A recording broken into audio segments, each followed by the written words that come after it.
Good afternoon, Mr. Floyd. Now, during the year of 2012, it was Cameron Poole who worked the ticket booth, correct? Yes, that's correct. And it was only Cameron Poole who worked the ticket booth, correct? Yes, but before that, Whit Bowman had worked in there in the previous year. So But in she those knew how to previous years, Mr. Floyd, in those previous years, money hadn't been missing from Rockwood, correct? Not that we know this. Now, when you notice this scheme, you went to Cameron Poole's locker to find the wristbands, correct? Right. You checked only Cameron Poole's locker, correct? Yes. And this was because Cameron Poole had worked the ticket booth, correct? Yes, and when we found the wristbands in his locker, it was just strange. It didn't seem like he was smart enough to figure it out himself. But you did find the wristbands in the locker, correct? Yes. And Cameron Poole had been the one working the ticket booth, correct? Yes. And the ticket booth was where the wristbands are handed out, correct? Yes. So this is where the fake wristbands were being handed out, correct? Presumably. Now, on August 30th, you were to take over, you were to work the ticket booth instead of Cameron Poole, correct? Yes.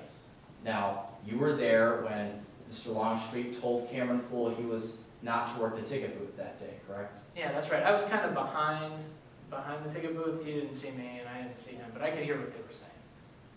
Now, Cameron Poole had been angry about being sent home, correct? Yes. He was fired up, correct? Yeah. Yes, I suppose. He just got fired. And he also said, "You can't push me out like this," correct? Yeah, that's what he said. Now, and then Cameron Poole came to the ticket booth that same evening, correct? Yes, that's right. That's when Cameron Poole robbed the ticket booth, correct? Right, with what I believe is a defendant's knife. Well, let's talk about the Whit Bowman's knife.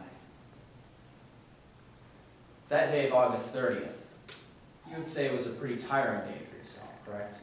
Well, you know, I usually work in my office. It's a much more relaxing day than compared to what I usually do. Well, this ticket booth, it had actually been quite warm and stuffy, correct? Oh, sure, yeah, out in the sun. And there had only been one small fan inside the ticket booth, correct? Yeah, but it got me through the day just fine.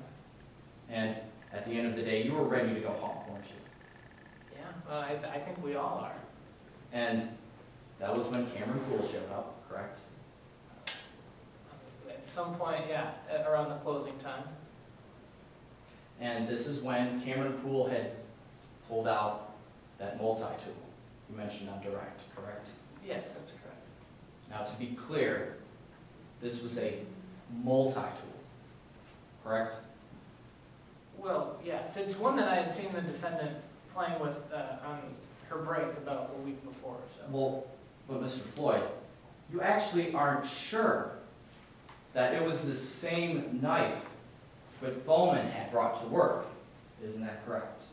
Well, I don't think any of us can be completely sure, but the color, you know, just the way that it looks really stood out, and I can still see it in my mind. Is it your testimony today that you know for sure that the knife was Whit Bowman's? No, I just said I can't be completely sure, but I'm pretty sure.